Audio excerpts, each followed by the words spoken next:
Yo guys, what's up everyone? Buzz Velocity X. At syempre guys, bago tayo mag-start in 3, 2, 1, let's go Pokemon! Okay guys, so for today's video, this is our second day, okay, sa pagtuturo, okay, ng sayaw. Yan, so bumalik po tayo guys sa pagtuturo ng sayaw, which is grade 1 po, okay, ang aming tuturuan. So ngayon guys, puntahan na po natin sila at let's go na po Pokemon! Okay guys, so ready na tayo guys. At papasok na tayo sa ating sasakyan. Pero dito muna tayo dahil ilalagay ko ang aking mga gamit. Pamalit ko guys mamaya. Yan. And then usap ng cellphone para pang music mamaya. Check muna natin kung tama yung dala kong cellphone. Mali, yung dala kong cellphone. Waya pa kuha isang cellphone kay mama mo to. Mali yung dala kong cellphone na isa. Dinouble check ko guys, mali yung dala kong cellphone. Wala sana akong music for today's video.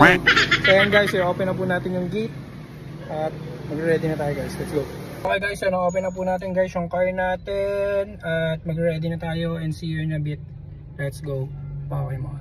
So guys, coming na po ako guys dun sa praktisa namin. At kung mapapansin nyo guys, maulan.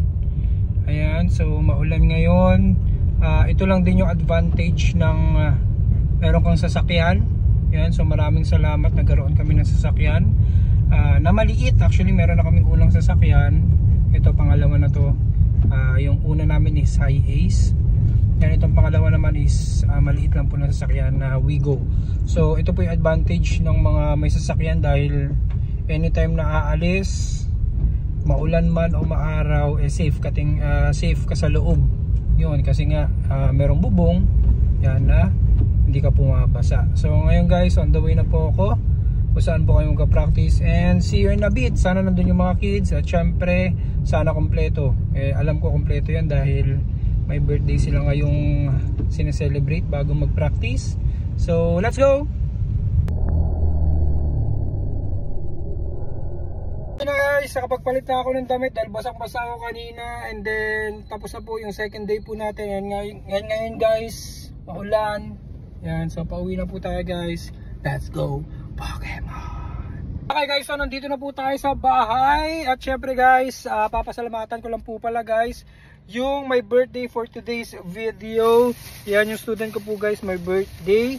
At syempre, binigyan po tayo ng Jollibee. Diba? Binigyan na tayo. Then, maraming salamat po sa my birthday po na yun sa student ko. Thank you sa pagbigay ng Jollibee. And again guys, dito na po matatapos ng video na to. And sa susunod again, let's go Pokemon!